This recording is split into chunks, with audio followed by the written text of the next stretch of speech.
ବାଉଳାରେ ତାଟିଆ କାମୁଡୁଛି BJD. BJD ବର୍ତ୍ତମାନ ବୁଡି ବୁଡି ଯାଉଛି, ତେଣୁକରି ବିକଳରେ ଭୋକ ବାଉଳାରେ ତାଟିଆ କାମୁଡୁଛି।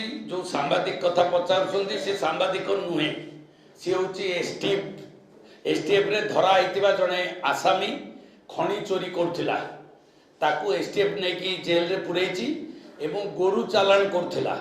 ସେ ଜଣେ ସେଇ ଲୋକ, ସିଏ ପୁଣି ଆଉ ଗୋଟିଏ ଝିଅ ଚାଲାଣ କରୁଥିଲା, ସିଏ ହେଉଛି ସେଇ ଲୋକ। ଏବଂ ସିଏ ହେଉଛି ସେଇ ଲୋକ ଯିଏ ଭାରତୀୟ ଜନତା ପାର୍ଟିରେ କାଳୁ ଖଣ୍ଡେତ୍ରାଙ୍କ ପାଇଁ ଆସିକି ଏଠି ସ୍ଲୋଗାନ ଦେଉଥିଲା, ସିଏ ହେଉଛି ସେଇ ଲୋକ। ମୁଁ କିନ୍ତୁ ତାକୁ ସାମ୍ବାଦିକ ଜାଣିନି। ସେଦିନ ଆମେ ଯାଇଥିଲୁ ପଦଯାତ୍ରାରେ, ତାକୁ ବିଜେଡିର କିଛି ସାମ୍ବାଦିକ, ସକାଳର ସାମ୍ବାଦିକ ସିଏ ମିଶିକି ଯାଇଥିଲେ ଏବଂ ପିଲାଙ୍କୁ ପଇସା ଦେଇକି ଇନସିଷ୍ଟ କରାଇଥିଲେ, ଆସିଲେ ପଚାରିବ ଏମପିଙ୍କୁ ଆଉ ପ୍ରଶାନ୍ତ ଜଗଦେବକୁ ଲାଇଟ୍ କାହିଁ ଜଳୁନି। ତ ସେଇ ପଚାରିଲା ବେଳେ ଆମର ସେ ଟିକେ ଜୋରରେ ପଚାରୁଥିଲେ, ମୁଁ ସେତିକି ବେଳେ ତାଙ୍କୁ କହିଥିଲି ଲାଇଟ୍ଟା ରାତି ପୂର୍ବରୁ ଆଜି ଲାଗିଯିବ, ଯଦି ଲାଇଟ୍ ଖରାପ ହେଇଛି କି ଫ୍ୟୁଜ୍ ହେଇଛି ମୁଁ ଦେଖୁଛି କରିଦେବି।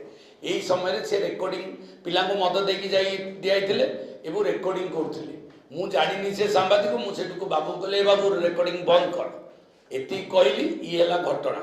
ତା ଦିହରେ ତାଙ୍କର ତ ଇଏ କରିବା କଥା, ସେ ଯାଇକି ଆମକୁ ବଦନାମ କରିବା ପାଇଁ ଗୋଟେ କେସ୍ ଦେଇଛନ୍ତି ଏବଂ ସେ କେସ୍ ମଧ୍ୟ ମୁଁ ଥାନାକୁ ମଧ୍ୟ ଯାଇଥିଲି। ମୁଁ ଶୁଣିଲି ଯେତେବେଳେ ମୋ ନାଁରେ କେସ୍ ହେଇଛି, ମୁଁ କହିଲି ଗଲି ଥାନାକୁ, ମୁଁ କହିଲି ଆଜ୍ଞା ଯଦି ମୋ ନାଁରେ କେସ୍ ହେଇଛି ଆପଣ ଇନକ୍ୱାରି କରନ୍ତୁ, ନହେଲେ ମୋତେ ବେଲ୍ କରିଦିଅନ୍ତୁ, ନଚେତ ନାହିଁ ମୋତେ କୋର୍ଟକୁ ପଠାଇ ଦିଅନ୍ତୁ। ମୁଁ ମଧ୍ୟ ଭଲଣ୍ଟାରୀ ଯାଇକି ଥାନାରେ କହିଦେଇଛି। ଏବଂ ପରେ ସେ ଗ୍ରାମବାସୀ ଲୋକ ଲାଇଟ୍ ଜଳିଲା ଘଣ୍ଟାଏ ଭିତରେ ଏବଂ ଇମିଡ଼ିଏଟ୍ ସେ ଲୋକମାନେ ଆସିକି ଥାନାରେ କହିଲେ ଯେ ଆଜ୍ଞା ଆମ ଗାଁର ସମସ୍ୟା ଥିଲା, ଆମେ ପଚାରୁଥିଲୁ, ଇଏ 2-3ଟା ପିଲା ମଦ ଖାଇକି ଏମିତି ଗୋଟେ ଓଲଟା କଥାବାର୍ତ୍ତା କରୁଥିଲେ, ଆମର କିଛି ଅସୁବିଧା ନାହିଁ, ଆମେ ସମସ୍ତେ। ମୁଁ ମଧ୍ୟ ସେଇଠି ଥିଲି କେସ୍ ହେଇଲା ବୋଲି, ମୁଁ ସେଇ ଗାଁରେ ଥିଲି, ଦେଖିଲା ବେଳକୁ କେସ୍ ହେଲା। ସେ ପୁଣି କେସ୍ କରିବା ଲୋକଟି କିଏ, ସେ ହେଉଛି ଜଟଣୀର। ଘଟଣା ହେଲା ଛଣଗିରି, ଆମେ ତାକୁ ଡାକିନୁ କି ସେ କେଉଁ ସାମ୍ବାଦିକ ମୁଁ ବି ଜାଣିନି। ଆଉ ଏଭଳିଆ କ୍ୟାରେକ୍ଟର ଲୋକ ସାମ୍ବାଦିକ ହେଇଥିବେ ମୋର ବି ଧାରଣା ନାହିଁ। ସେଥିପାଇଁ ମୁଁ ଭାବିଲି ଏ କାଳୁ ଖଣ୍ଡେତ୍ରା ଯେଉଁ ରାଜ ସାହୁ ସାଙ୍ଗରେ ବସିକି ବ୍ରାଉନ୍ ସୁଗାର ବେପାର କରିବା ଏବଂ ତା ସହିତ ଗୋରୁ ଚାଳନ କରିବା, ଏ ଝିଅ ଧନ୍ଦା କରିବା, ଏ ରାଜ ସାହୁର ଲିଙ୍କ, ମାନସ ମଙ୍ଗରାଜଙ୍କର ଲିଙ୍କ ଏବଂ କାଳୁ ଖଣ୍ଡେତ୍ରା ଲିଙ୍କରେ ଏ ଖେଳ ଚାଲିଛି। ତେଣୁକରି ଇଏ ଗୋଟେ ହାଇ ଡ୍ରାମା ଚାଲିଛି ଏବଂ ତାପରେ ବି ସେ ଆଦିବାସୀ ଲୋକ ଆସିକି ତା ନାଁରେ କେସ୍ ଦେଇଛନ୍ତି ଯେ କାହିଁକି ଆମ ଗାଁକୁ ଆସିକି ଏତେ ବିଶୃଙ୍ଖଳା, ଆମ ଏମପି ଆଉ ବିଧାୟକଙ୍କ ନାଁରେ କାହିଁକି ତମେ ଏଠି ଗହଳି କରିକି ଡିଷ୍ଟର୍ବାନ୍ସ କରୁଥିଲ। ସେ ଗାଁ ଲୋକ SC ST ଲୋକ ମଧ୍ୟ ଆସିକି କେସ୍ ଦେଇଛନ୍ତି। ତ ଇଏ ହେଉଛି ଘଟଣା। ଇଏ ଅତି ସରଳ ଜିନିଷକୁ କମ୍ପ୍ଲିକେଟେଡ୍ କରିବାକୁ ଯାଉଛନ୍ତି। ଏଥିରେ ଯେଉଁମାନେ ସାମିଲ ହେଇଛନ୍ତି ସେ କେବେ ସଫଳ ହେବେ ନାହିଁ। ଧର୍ମର ଜୟ ହେବ ନିଶ୍ଚିତ ଭାବରେ। ଲୋକଙ୍କର ସମସ୍ୟା ଅଛି, ଲୋକ କହିବେ ନେତାଙ୍କୁ, ନେତା ବି ଯିବେ ତାକୁ ସମାଧାନ କରିବେ।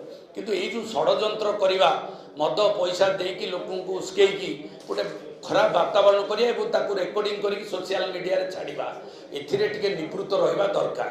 ଆଉ ମୁଁ ମଧ୍ୟ ଗଣମାଧ୍ୟମମାନଙ୍କୁ ପଚାରୁଛି ଏଇ ମାଧ୍ୟମରେ ଯେ ଏଭଳି ଲୋକଙ୍କୁ ଯଦି ସାମ୍ବାଦିକତା ଦିଆଯିବ ତାହେଲେ ଏ ଗଣତନ୍ତ୍ର ଧ୍ୱଂସ ହେଇଯିବ। ମୁଁ ନିବେଦନ କରୁଛି ଆପଣମାନଙ୍କ ଜରିଆରେ ସମସ୍ତ ସାମ୍ବାଦିକର ଯେଉଁ ମାଲିକମାନଙ୍କୁ, ଏଭଳି ଲୋକମାନଙ୍କୁ ସାମ୍ବାଦିକରେ ରଖିବା ନିଶ୍ଚିତ ଭାବରେ ଦୁଃଖ ଏବଂ ପରିତାପର ବିଷୟ ଏବଂ ଭାରତ ବର୍ଷ ଓଡ଼ିଶାର ଗଣତନ୍ତ୍ରକୁ ନଷ୍ଟ କରିବାର ଯେଉଁ ଚକ୍ରାନ୍ତ ଆପଣମାନେ ନ କରନ୍ତୁ। ଧନ୍ୟବାଦ।